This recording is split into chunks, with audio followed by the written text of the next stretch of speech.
Hello, everyone.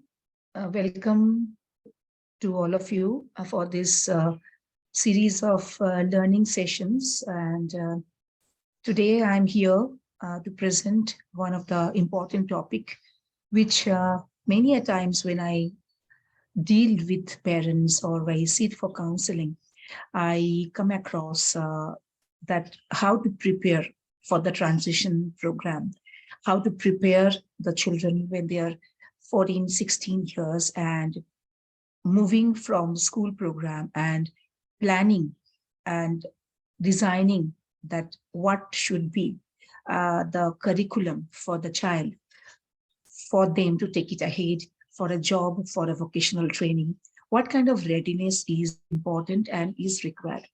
So today's session is on that, and I'm going to share my screen. Yes, I think it is visible for everyone. So the topic which I am taking today is the readiness towards vocational engagement for a purposeful living. Before starting that, a brief about myself. My name is Sumana Dutta, and I am having master's in special education needs and inclusion. And I have done it from University of Northampton, as well as I have done my autism, special education in autism spectrum, which is from Rehabilitation Council of India. I'm also a certified arts-based therapist, and I'm the founder managing trustee of Akshata Foundation. And in this process, I am also leading the program for the vocational training unit, and they are what is going to be their program, whether they are in academic curriculum based or they are life skill and functional academics curriculum based. So that is my brief profile. My mail ID is given over here as well as my phone number. So if anyone wants to reach me, you are most welcome. The flow of the session, of course, I would start with knowing that what is life skill training and why it is important before everything or before thinking of the transition or the vocational training or employment readiness, why it comes before everything. How to structure a work environment. So when we think about vocational training or engagement, there is the necessity comes that we also structure the work environment, how we can do that. What are the different employment models are available or we are working on or the research is going on. And the next coming that transition towards vocational engagement, how we can move them towards that. And at the end, we will have a summary of the topic. So seeing that life skill and its importance, I always consider or always tell the parents that life skill is something which you should not be waiting for the child to become 16 years and then you will be starting. Life skill is something which should go parallelly, whether the child is in a inclusive school, whether the child is an alternative school, child is in special school, or child is going through homeschooling program. It should be one of the integral part of the curriculum, what you are making for the child, which we call individual education plan. When a child with special needs, life skill actually comprises of many important elements, which the child might need time. It may not be that we know that when it comes to children with autism or intellectual challenges, certain topics, certain tasks, it takes time for them. They need to experience, they need to have hand holding, and it takes time for them to gradually master that area. So it is also important that from the very beginning, the child's, which we start with the ADL, activities of daily living for a child, actually it comprises and it grows slowly towards building the life skill, because gradually, bit by bit, elements should be incorporated into it. So what is life skill? It's a set of skills which is preparing a person for an independent living, because that is the only final solution, final outcome, which every parent, every professional wants to see in that child, right? So it is not only looking of oneself, though it starts with that. It first says that you take care of yourself first. You be independent to handle or to address your own needs first. But it goes from there and it goes and spread more and more. It is also actually, how you are able to engage in an environment, whether the environment is a family environment, whether it is an extended family, whether you are in a, you are in a school environment, how you are also taking small responsibilities. You are able to be a productive member, participant in the house, as well as the different environments where you are part of. So we have to remember it is more than just being able to wear a t-shirt. Uh, any job employment is impossible without proper life skill readiness, because when we do the job mapping, the skill training is one element for that particular job. But before that, a majority, almost 60% of it holds that how much life skill preparation the person is having. As I say, that it should be part of the curriculum from the very young age, and it involves a set of life skills, and you have to. The child should learn. Child should get an opportunity to explore at different environments. It has to have a consistent practice. That means if the demand is the child has learned this, or child should be able to do this. For example, if we say that child has learned how to fill a bottle and have a control of the water tap or the water filter, and close the bottle and close the lid and keep it in place.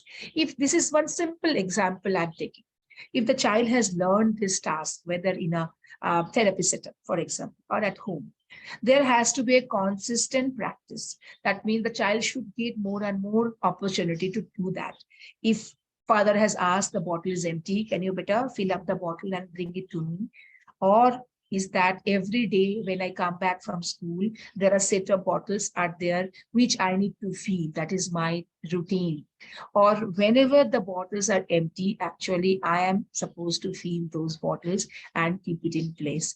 So that means not only learning the skill and stopping over there is not the key game. It has to have a consistent practice, and it has to incorporate in the daily life, so that we know that this can become a skill for a person in the later days. Maybe the person is a support staff in an office, or a back-end office, or a back-end cafeteria. You never know where, how you are going to connect these skills and building the independence for the person. Now, if you see the life skill training, the circles, first, what you're able to see in the middle, it is talking about your own self. That means the child is in the center circle, where it is my mind, my own self, and my body. First is the bringing independence of myself. Okay, what are the things are coming into it? Here, how to take care of my own body needs, knowing my body needs, dressing and grooming self, my emotional needs, when I'm happy, when I'm conscious, when I'm having anxiety, when I want to have something, but then maybe I'm finding things are not happening the way I am looking for, I'm wanting to. Can I talk? Can I ask for a reason? Can I go for a problem solving? So everything, how I handle, how my self-regulation of my emotional needs is. Or is that when the anxiety is striking me, I am just making my world upside down. My environment can't handle me. So handling emotional needs, tools for survival of self. Okay. So when it comes to self, uh, when day to day, there are so many things I need to do for my survival, whether it's making my bed, whether, seeing that my dirty clothes will go to the laundry, or whether I got a heart, I have to ask for a medicine or ointment. If there are small elements come into that. Own hygiene, own safety, whether how I'll be holding the bowl when I'm taking it out from the microwave. Should I hold a clothes? Should I hold a gloves while taking it out? My own hygiene, during particular time when I am grown up and I'm a boy, I might have to use deodorant. I'm a girl, I might have to, take care of my, myself, or cleaning myself when I have my monthly cycle. So everything comes under, own hygiene. Organizing scale. We are going for a small trip tomorrow. Do I know what all things I need to carry? My brush, my regular everyday medicine, my dresses, my night dresses, some common stuff which I need in a day. Can I organize? Can I make my backpack? So this is talking about knowing my need, understanding my need, and planning towards it. The next circle is talking about the family. How once I am ready, or once I am having a quite a good amount of independent skill with myself, next I am going to be a contributing member for the family. That means being a productive member, helping them in daily house chores. Maybe I'm helping in the kitchen, in the back end kitchen. Maybe I am supposed to, as I told, I'm supposed to feed the pet every day, morning and evening. Maybe I am supposed to take care of my pet, giving it bath. Maybe I'm supposed to bring the milk from my, and keep the milk coupon, and every day morning I'm supposed to bring it back. So what the family expects from me: complete daily chores, okay, in a day, maybe mopping, dusting the room, taking care of my own room, making my bed. There are so many areas where my daily chores involve, and taking responsibility at home. Next circle is coming the work, okay. So once I'm a productive member in the family also can expect, and I'm also expecting to go third circle, where I am going outside the environment, where I am becoming a productive member at workplace. I am earning my livelihood. And also I'm having, I have pragmatic communication. That means with a manager, with my immediate, supervisor, I can ask for problem solving. If I am delayed to complete my work, I can ask for extended time. I know the discipline. I know that, okay, that I have to maintain the time, how to be polite, or how to communicate with my seniors or with my colleagues at the workplace. These are all coming under pragmatic communication. And of course, that how I am connecting with the outer environment. Uh, Last circle you are seeing that is talking about the community. So workplace, and the last, a large holistic, where it is open-ended, the how I am participating in the community, how I may be a member of a football club. I might be a member of the local club where I go for playing carom with my few of my friends. So I am engaging myself with the community. So the life skill actually transition happens stage by stage, and the circle gets bigger and bigger. Important factors of teaching the life skill. So when, what is the idea that we are targeting that achieve maximum independence? If you ask, there is a list. Definitely, I would say that the list is actually endless. Today, I might say, consider myself that I am quite independent in my life skill. But there might be, definitely, there are some tasks, some areas where I might not be so independent. Like I might have my engagement with the community, but if I see another person, I know, handling or be a part of the stockbroking, okay, those, the people who do the in the stock market, I might see, oh my God, I still this part of learning I have not got. So I'm not that independent, and I need, I'll be requiring a lot of guidance over there. Similarly, if someone has, never moved out, gone abroad, and the first time the person is planning to go abroad, the person might feel that my life skill is not enough because I don't know how to go for immigration, how to, apply for visa. That means my independent skill is again challenged and I am going to learn. So there is no list of getting independence or getting my life skill. As I grow with my age, my maturity, my cognitive functioning, my life skill, slowly the list gets bigger and bigger for any human being. But for our children, what we do that we try to prepare them that, okay, the essential skills to live an independent life, they have to get it. And that is what actually the life skill is meant for. Life skill also tells that you cannot teach these skills by only telling or by only dictating, giving a lecture. They might get it theoretically, but they might not know how to execute it. So the best way is that you have to guide them practically. They need to have a real situation where they can get a practice and also repeated practice, which can help them to master that skill. As well as there is a structured methodology is very important. That means the task might look very big, very difficult, very complex. But if we do a proper task analysis, whether it's a parent, caregiver, or a trainer, or a special educator who is working with the student, the person, if a proper breaking down of that complex task can be done, explained, giving a very realistic expectation for the person to do that much and gradually moving ahead, that is the always the best solution. There are different techniques out there which we call in a language of special education, that whether it's chaining, backward chaining, forward chaining. Maybe the people who are listening this, they will be able to connect, but I will not go deep into this because otherwise this will become a very lengthy discussion. Visual schedule, having a pictorial to-do list, having a written to-do list based on the person's functioning, based on the first person's comprehension ability.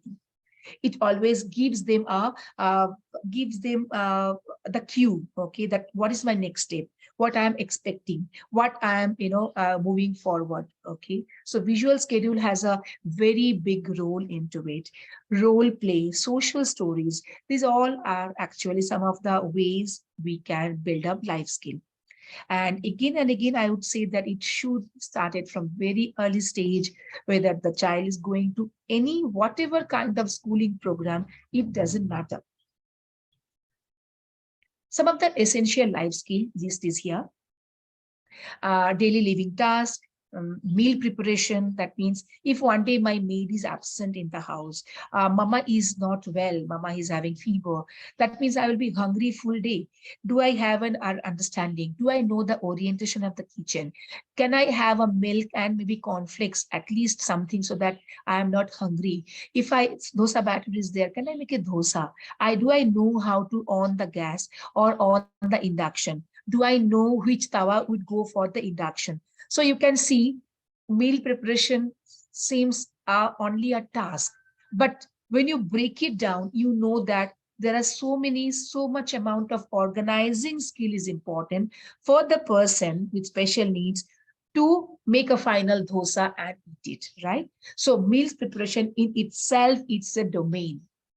Financial literacy, that means money handling, knowing the concept of money. If I'm buying a biscuit and the price is telling 65, even if I can't give exact change, do I know that if I have 50 rupees, I cannot buy an item of 65 rupees. I need to have a bigger money, whether 100 rupees or something. So money concept is also connected with budget, knowing what I have and within that limit, what I can purchase. Computer skills, okay, leisure skill build up, social involvement, shopping skill, functional reading, functional maths. These all are part of life skills. Many times parents think that life skill means it is not academics. Life skill means only wearing t-shirt, tying shoelace, or cooking, or cutting vegetables. Sorry. you are talking about only one small chunk of it. You are not thinking a holistic way life skill. Reading, numerical ability, everything is coming under life skill. Even watching, seeing a clock, knowing that, okay, 5 o'clock my class, now 3 o'clock, I have 2 hours. What I can do in these 2 hours? Everything comes under life skill. Your whole cognitive understanding, organizing, planning your day, everything is under life skill. Leisure skill build up. Many times parents say that, how it is possible, ma'am, 24 hours being behind the child and working for the child. I know it is difficult. And that is why building life's leisure skill from the beginning, step by step, so that at least the child knows that I can engage myself for 10 minutes and gradually moving it towards where I can engage myself, even if half an hour I'm maybe waiting to in a doctor's cabin, or maybe mom is busy, mom is cooking, and my work is over. Can I do something which we call the leisure skill builder? It doesn't mean that only phone play has to be a leisure skill builder. Only YouTube play has to be a leisure skill builder. There are so many elements when we say that how you build your own hobby, how you build your interest, right? How you do, maybe doing mandala coloring is a leisure skill if the child loves to, sit with colors and, paints, brushes. So this is also one of the important element, because there will not be people to direct them 24/7 okay, for each and every aspect throughout the day. It is not possible. Some of the pictures I'm sharing with you, that, when it comes to cleaning the household, furniture cleaning, or, cleaning small cloths and hand towels, laundry work, these are all, when you say, yes, these children can learn this letter also, life is still there. No, I would like to tell those parents that when you take the children for occupational therapy and you go for a 45-minute session, you spend time and you see that occupational therapist is working on hand function, finger movement, pincer grasp, whole hand grasp, finger pressure, everything is actually included when you are targeting your home environment, or you are targeting those benefits or those areas of development, and bringing the child in the home environment and making them engage. What is the purpose of occupational therapy? Occupational therapy is not saying that till the time the child become adult, they should come to the occupational therapy unit. No, you see, many places therapists say after 14, after 16, it is difficult and they don't want to enroll these children in the occupational therapy unit. Why? Because that is the time occupational therapy's job is to stimulate those areas, but ideally how a person, with developmental delays, slowly, gradually, moves from the therapeutic department to the life areas, life domains, and gets settled. That is the whole purpose of occupational therapy. How the therapy is preparing you for the different occupation, different engagement of life. So when you say, why I'm talking about a hand towel cleaning, it is a towel, but then I can use it in the washing machine, correct? Many houses, we have washing machine and we do it. But when a small towels, a small, kitchen, wiping cloths, they are cleaning, you are using bilateral coordination. You are using this, when you say that, okay, opposite direction movement, your finger grip, your pressure, strength, focus, completion of tasks, everything. There is a list of benefits or goals can be targeted through these household chores. When you say laundry, understanding if this is my space and I have given my big cloth, there is a small space beside. I can put my small cloth over there. What it is targeting? It is helping the child being more organized, visually analyze and building up the, your cognitive processing, that I have still some cloths left. I cannot put it on the ground. I need to somewhere adjust them on the same cloth rack. Can I do that?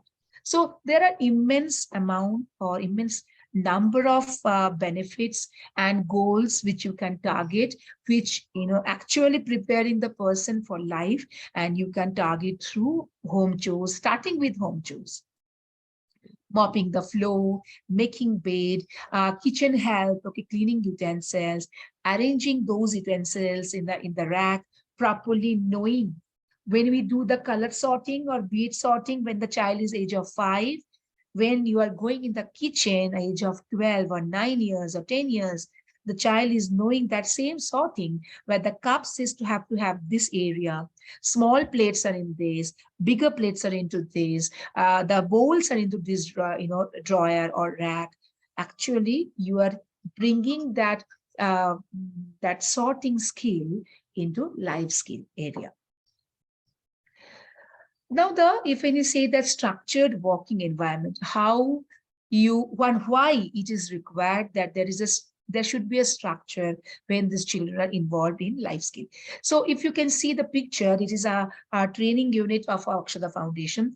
In the housekeeping unit, there is it is showing that a list of items you have to carry when you are preparing yourself to go for your cleaning job. That means you should have your gloves, apron, slipper, or you should have your broom, or your dustpan. So that means everything you need to carry, and you go for your work. It is reminding you visually, you don't have to, always buy this thing. So it's just giving a cue. Similarly, if you see the other side where the arranging it is all training unit pictures, which I'm showing here, just to give an idea, if a person wants to start and how you can start these areas. Sorting the dresses. So dresses came out from drying, folding happened, the person has to sort which are the pants, which are the half pant, which are the inners, which are ones that, the underwears or t-shirt, and this can get segregated and can go in the cupboard. If they forget, can be some cue by words, cues can be given by pictures.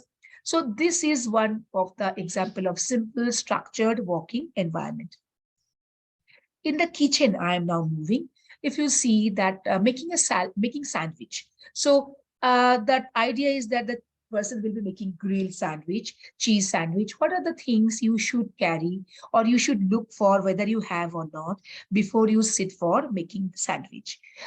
Kitchen hygiene, that knowing do's and don'ts. When you are in the kitchen, in the cooking process, something you cannot do. You cannot put your finger in the mouth. You cannot lick the food in between. You cannot put your hand in your finger in your nose, because you are preparing meal, and that meal is going to be taken by you or by family members, or if you're in a workplace, there may be other members as well. So there are certain things which are not acceptable. So these cues also help them to get an idea, to remind themselves what I should stop myself from doing. The third one you can see where it is, making a simple lemon tea, but a process, the steps of the recipe is actually given in a pictorial way, which makes a person easy or remember, okay, next is this, next is this, next is this, and I can complete my cooking. Well, some of the examples are given. Of course, there are many, things are possible and we are doing, but this will give you an idea of what we say structured working environment. And what is the maximum benefit? What is the highest benefit from having this structured environment? You are actually stopping the verbal reminder. You are completely stopping the verbal prompting, which is the most difficult prompt to remove from a person's life. We see that the person knows it. He knows how to do it, but for every steps looks for a cue, looks for a reminder, or mother will say, next what? Yes, correct. Next, think. You are actually making the person prompt dependent, which is again not saying that, of course, if the person is having a high prompt dependency, you cannot expect independence in the workplace. So if you are targeting independence, The structured working environment is only the key.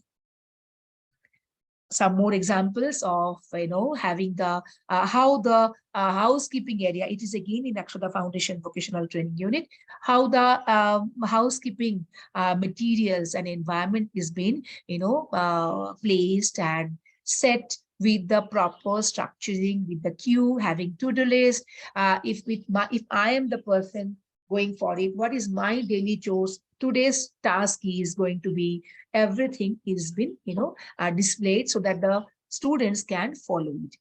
Again, you can see that laying the table at the very young, it's a transition program level where the child is learning how to set a dining table, and the placemats are giving a cue. And this is also one of the example of structured environment. Learning shopping step by step. So initially maybe having few items and transaction of that item with money of 10 rupees, 5 rupees, 20 rupees, gradually moving from there to the supermarket, which is the mock supermarket, where the person is carrying a list of items which he has to buy, and he is picking up that item from the aisle. So which are the household items, toiletries, confectionery, stationery, cosmetics. They are able to know that each aisle name is this and this called this. Third stage, it is going that where I am knowing how it is to sell, to be holding the shop. So if a person is buying 3-4 items, I have to calculate together the amount. I have to ask for the amount. The person will give the money. I have to see whether I received correctly or not. And I have to hand over the items. So the shopping skill, whether I am shopping it, I am purchasing, or I am selling, there are step-by-step learning is possible. And this is some of the examples, the way it happens at Akshata Foundation. Participation, important, which you call that, I was talking about the social participation. Okay, leisure skill development, playing with friends, having a house party, having a potluck among ourselves. These everything are so important, bringing their readiness, waiting for my turn, sharing and eating, controlling my self-regulation, controlling myself, my emotions, that I am so excited after seeing so many foods. But I cannot just go and grab it. We all have to take plate. We have to share for each other. I need to serve myself on my tray, on my plate.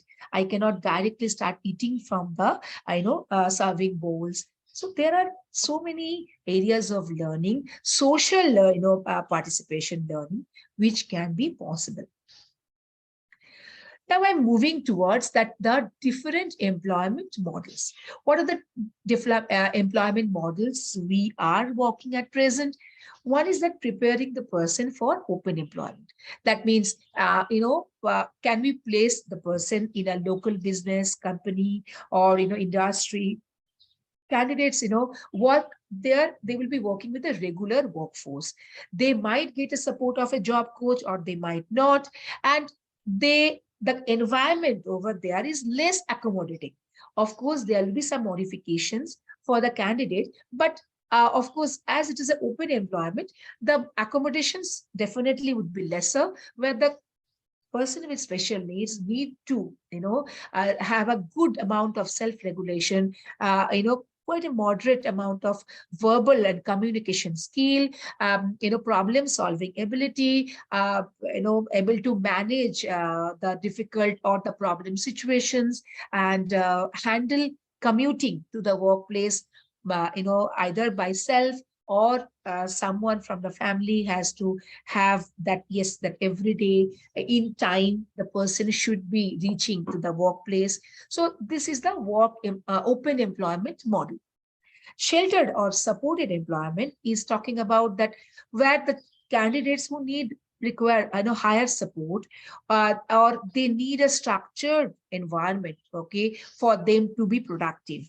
The environment also have to be accommodating. That means if we know that the person need a periodical breaks, cannot work for longer duration, maybe half an hour, 40 minutes, after that the person have to have a break, whether it's a kinesthetic break, physical break, or a what do you call that? A leisure break. That means that environment is accommodating, environment has a structure, environment knows the candidate, and preparing the environment so that with that a support, uh, the student or the person is able to regulate self. And some days may be good days, some days may be bad days. So if the day I am not in a good mood, I might be given a little respite, I might not be handling my day to day what is have been assigned to me. That means the environment is more accommodating. And if I need a job coach, if I need a support, I'll be getting it. Okay. And the people over there, they who are working or supporting me, they understand my challenge, they know it, and they are they are knowledgeable, they're aware of this problem. So this is the sheltered or supported employment model. One more model which I have not enlisted here, and we are also trying to work and develop this, which is called the wage employment. That means you are taking an assignment, whether it is a production, whether it is the IT industry, IT based, or it is a some items you are manufacturing. And it doesn't matter whether you're working from home or you are sitting and working in a office or in a supported employment workstation. It is up to you. That means you are assigned with 200 these items to be prepared. You can make it, you can follow the timeline, and you have to maintain the quality of the item, and it can come back to and receive at the place where by the due date you should be delivering. And that is it, and you are getting your salary or your money based on your the work you have done. So whether you're doing in the morning, whether you're doing in the evening, doesn't matter. So you have to only follow the guidelines and you have to complete and submit your assignment. That is another one, which is a wage employment, which is also building up, and we are working towards it. So when we talk about workplace readiness, there are different areas of workplace readiness. As you can see, personal management, home management, communication and social skills. This readiness would tell you or give you guidelines that what kind of employment might be fitting for you, whether it is open employment, supported employment, or a wage employment. So starting with that grooming and your independent living, your hygiene, your safety skill, adding on, your how you like if you have to reach at 9 o'clock, your home management skill has to be really good, because you need to prepare yourself, you need to have your food, and no matter what, you need to be reaching 9 o'clock at your workplace. Correct? Communication and social skill, as I told, okay, is also important. If I need to talk to my supervisor, if I need to share the problem which happened and because of which my production got delayed, or somewhere I need support and I need to, request for it. If I need a leave, I need to talk to multiple supervisor maybe. So communication and social skill is also important. Safety and security, functional literacy, independent level, how much independence I achieve in my work, in my skill. These are also very, very important. When we talk about independent skill, it is my readiness towards work, my accepting the work, compliance to the rules and guidelines. I know that finishing my assignments and submission is important. I have taken a responsibility. Do I have that sense of job responsibility? I am working in an assembly line work where I am doing one part of it. And once I complete, then only this can go to my next team member to complete the next part of it. That means, am I able to work in a team? So these are the couple of important areas where we follow a checklist. There's a very detailed checklist is there, which we prepare them, and we make that job mapping, we call it, for workplace readiness. Next, coming community and mobility, how much mobile I am, okay, independent commuting from one place to another, and then Can I go to my familiar places, at least from my home to to my, maybe my relative or my friend's house nearby? Do I know that if I have to travel and if I have to take an auto, do I know that route? Okay, some traffic jam, the auto got, got stuck, and do I know the route, how to reach over there, knowing the direction?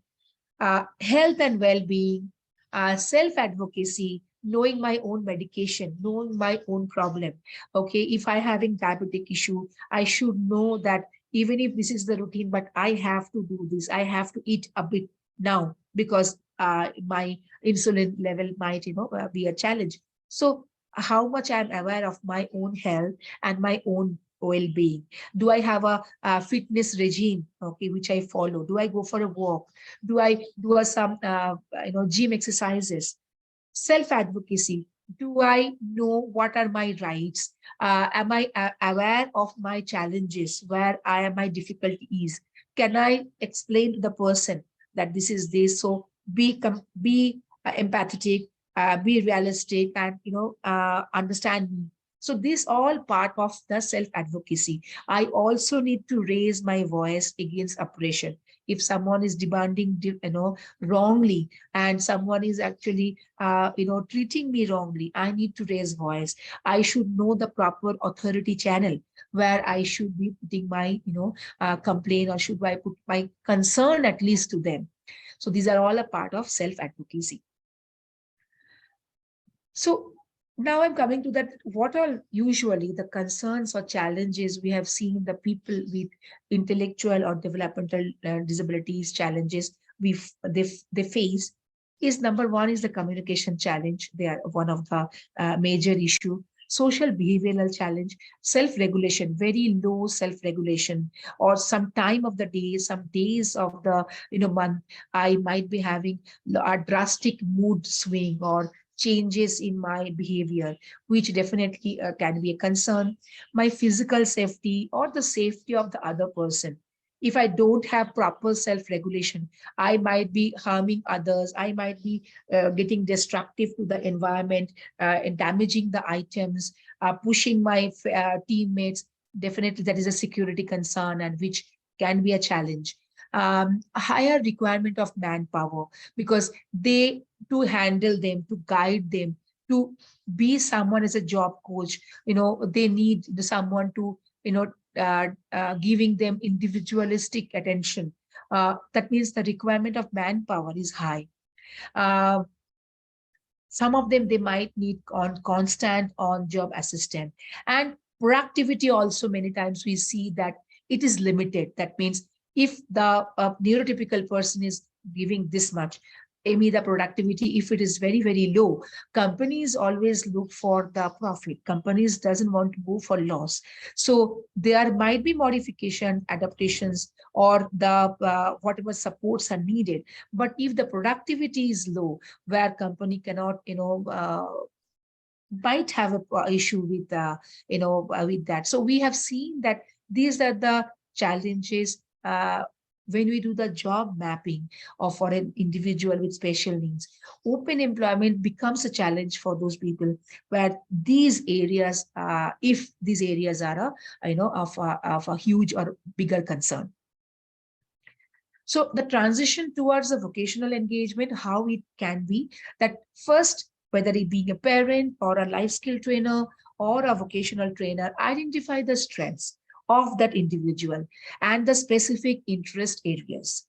Once you have done that, you are actually moving or guiding the person towards the transition program. That means how the individual education plan should be. It should be a combination of life skill, hand function, self-regulation, and I am preparing the person for the transition.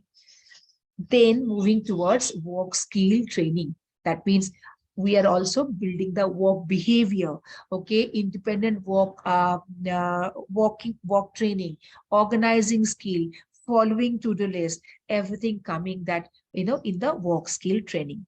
With the work skill training, the person is moving towards how, with that, my training and my learning, I also need to have an exposure. That means simulated work training setup where I am using the same tools, but the environment is helping me to have that how to have a work expectation, how to work on the productivity, okay, and accuracy and maintaining the production. So simulated work training setups are very, very important for that. And from there, the person can move towards real workplace or internship. So where the internship can give them exposure of that particular skill in that industry. And it can also give that, can I sustain that acquired skill? And can I from there upgrade my skill set and slowly, can earn my livelihood? So this is one of the broad map that how the moving towards planning for a transition towards a vocational engagement should be, should look like. Some examples of pictures, as you can see, there is a, open employment models, pictures I have given, some of the places where the, with that, we are seeing them, they are working in the open, in department store, in grocery stores, and then there's a packaging industry. You can see here, it's talking about, Shashi and Rohit working in a pantry boys in Microsoft, that is back-end cafeteria in pantry. Then this Nitya is working as an, in PCB assembly line. Then you can see open employment, some more in the floor assistant at Star Bazaar. Then where we have our students who have we got a job, like Naveen is working in the back-end cafeteria of ANZ Bank. Then Satvik from Akshara Foundation, he has got a job in Himalayas, in Himalayan packaging unit. So you can see how the work he is doing step by step, and is assembly line model where I was telling that I am working with another group of members where my part I have to do, so that once my part is complete, the next person of my team can take the next part of it. So you can see the video how in the assembly line packaging area, this boy is working.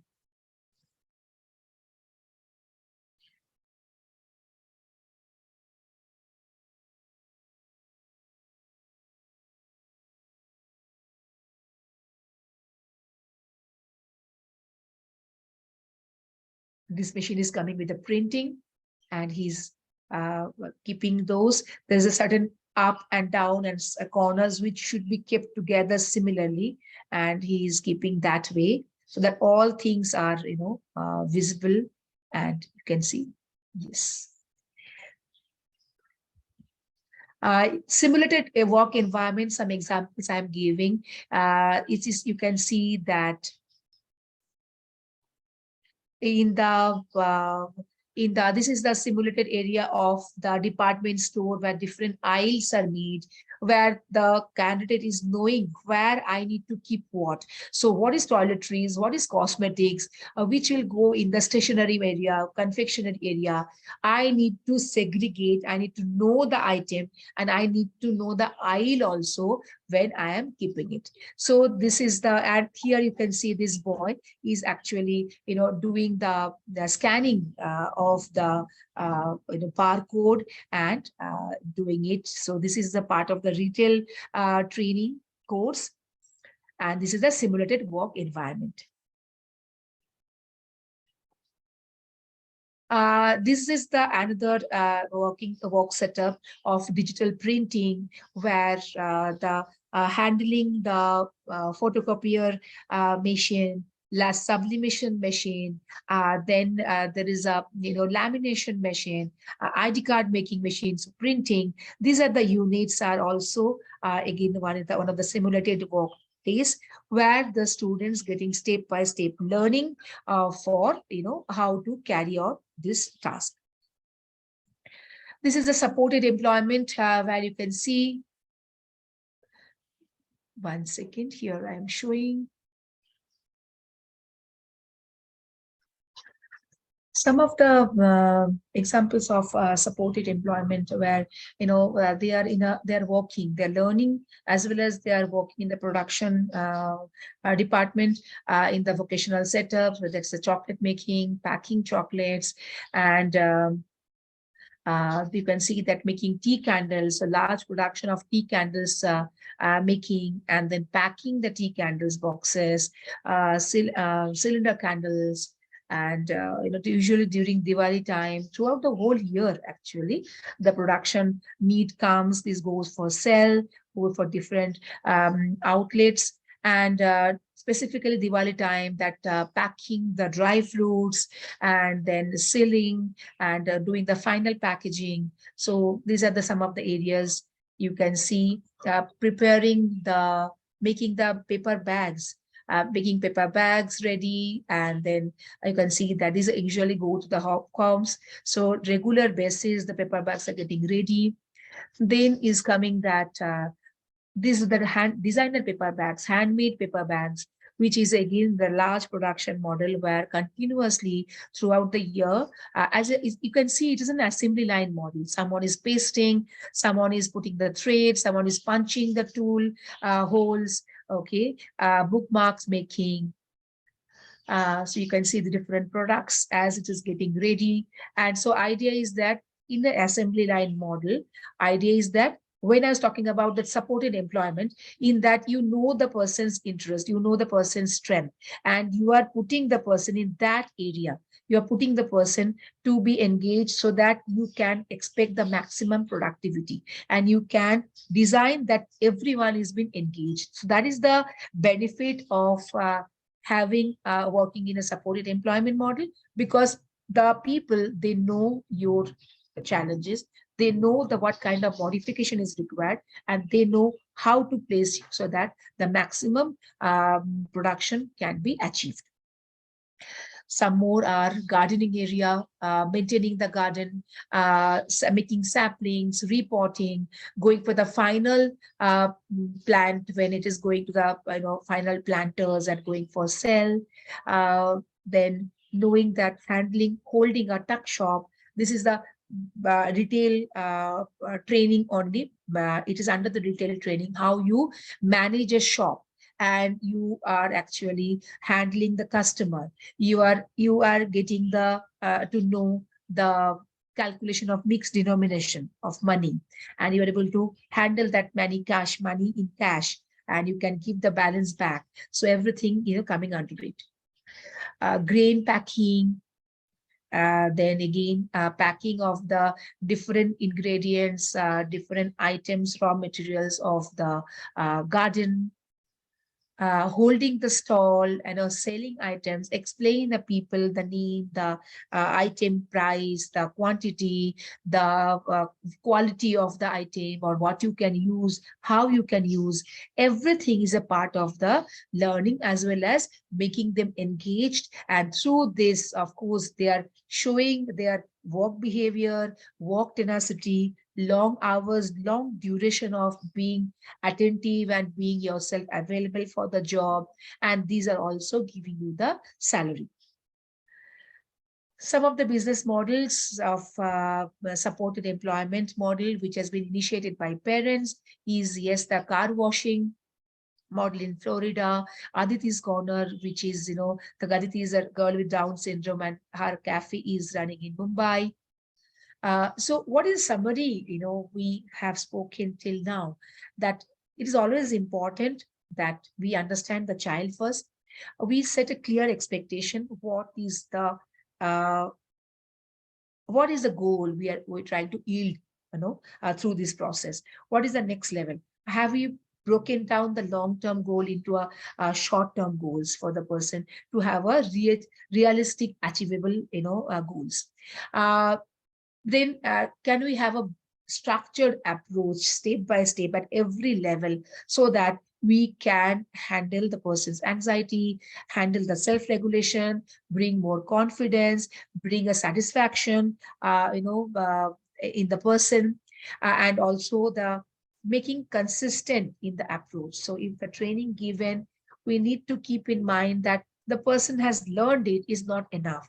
That person should get a periodical practice, periodical exposure where these skills are keep on getting used.